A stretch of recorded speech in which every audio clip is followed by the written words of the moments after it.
Amie Doherty is composer for Spirit Untamed, animated film from DreamWorks Animation, out now and also available, I believe, to stream on Hulu as well. It's a beautiful animated film. I would love to know how early in the process were you brought on to this project, because with animated films, and especially one where there's so much music in it like this one, I was very curious to hear you. Like, how early did they have to come to you for this? Yeah, I actually came on quite early, which was a total luxury. I think I was on it about 10 months, which was great. And the reason was because there was a song to open the movie, which started as a lullaby, and basically we had to work it out so that they could go ahead and animate it. So I ended up coming on quite early to kind of get working on the song. And then once that was done, I was like in the fold. So, I had really a luxurious amount of time to go away and work on the themes and work back and forth with the directors and producers and the team in general. I came on really early. It was delightful, honestly, compared to the deadlines we usually have, but it was really, really nice to have that amount of time. You mentioned that lullaby. I believe it's called Fearless. It's a real banger, I would say. And it's deployed multiple times throughout the film and really key emotional moments. I just love it. It's just so beautiful, and it sounds like a kind of lullaby that maybe has existed for 50 years, but obviously is new for the movie. Can you talk about just a little about your writing process on that and the melody itself for it?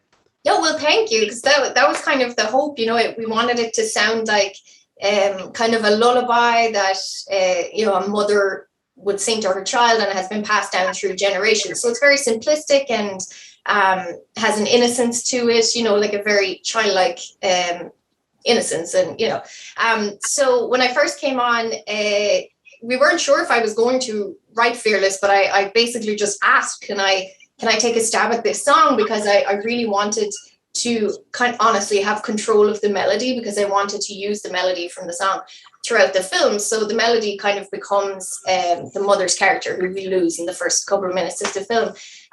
So I just wanted to use have control of the melody so that I could apply it to various emotions in various scenes throughout the film, to kind of act as kind of like a warm blanket that comes down over Lucky, who's lost her mom. Lucky is the lead character. So that, every time she's alone or she's vulnerable or she's scared, we have that theme there to kind of remind our young audience that her mom is looking down on her and taking care of her and stuff like that. And then, we worked it out for the various, it's 3 times it's in the film. So it opens the film in a big celebratory festival setting, and it's in Spanish and in English. And then in the middle of the film, there's kind of an a cappella version. And then towards the end, Jake Gyllenhaal closes out the film with the song. So it kind of bookends the film in a nice way.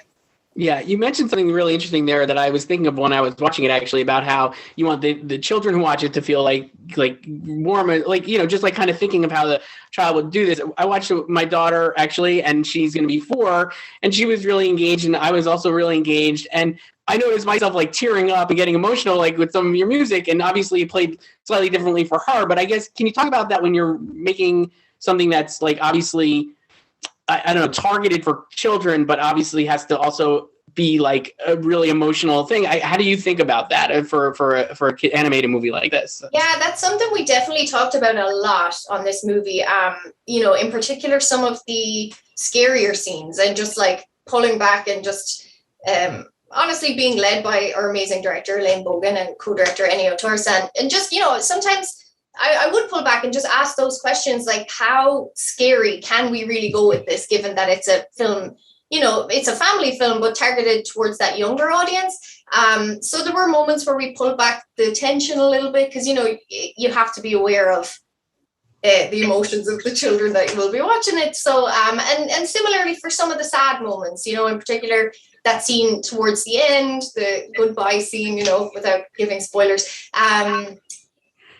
just trying to calibrate the exact amount of how far we should push it without overdoing it, or, you don't want kids to be sobbing their eyes out in the theaters. Well, maybe parents are okay, but kids, we don't want to traumatize any little ones. So, it was definitely something we took into consideration for sure. Yeah, definitely. It was definitely me sobbing my eyes out. So that was good. I want to ask you. Obviously, you mentioned having like the like Fearless and the lullaby kind of like as a motif throughout. What were your? It's just a big score. Obviously, I think there's like a lot of different. It sounds like there's a lot of different genres to me, at least. Like, can you talk about like what influences you had? I saw you had. I read an interview where you said you had like Fleet Foxes as a comp, which I think you could definitely hear once I read that and like went back and listened. Can you talk about like what? Why you thought that was good and like other influences, I guess, for the music. Yeah, for sure. So it's a film set in a frontier town, back in the day. So we definitely wanted it to have that big symphonic Western score that everyone is familiar with, which was the dream for me to write, because that's like getting to write that big beefy score and we recorded the score at Abbey Road, like that's the dream. So but then also to try to bring it and bring in kind of a modern element to it. When I had read the script, I kind of thought, what would be cool is to modernize it somewhat, is to bring in like some like indie folk and contemporary indie folk. And I'm a huge fan of the Fleet Foxes and have been for years. So when I had been, before I even met them, when I read the script and I was just basically coming on to pitch in the meeting, I'd taken my notes down and I'd written Fleet Foxes up the top, I wasn't sure if they'd know the Fleet Foxes or if they knew. So I had some tracks prepared, as in like, I'm kind of thinking this, mixed in with the orchestra. And before I'd even mentioned it, Elaine, our director, said that she is a huge fan of Fleet Foxes and had been using a song of theirs for one of the songs in the film. So it was just this crazy, moment of, it was just nuts. And, I showed her my notebook and I'm like, I can't believe you just said that. It was just crazy. But then there's also within the town, Miradero is the name of the town, in the film, there's a large Mexican community. So we wanted to just like bring that also into the fold and kind of like, what would this town sound like at that moment in time with all of these different influences? So there's some like mariachi trumpet stuff, and then there's like bluegrass fiddles mixed with the contemporary kind of folk, just to kind of give it that excitement for young kids, honestly, and a little pop, I guess. So yeah, it's kind of a mishmash, but the idea was to create this melting pot of what that moment in time in that town would sound like. Yeah, I think it really does work. Really, I just love all the influences. I think are really strong, and when you listen back and watch the film, it's great. You mentioned you have Jake singing the lullaby Fearless at the very end.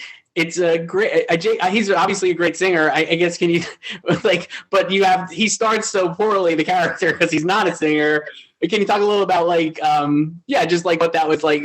Like to produce with him and stuff, or Yeah, that was so fun. We had so much fun doing that. So I had written the song and we sent it over to him, and he was so down to do it. And he went away with a vocal coach and everything, and came to the session. Now we were on Zoom. I mean, this whole project was done during the pandemic, but he was at DreamWorks in a recording booth with like one engineer.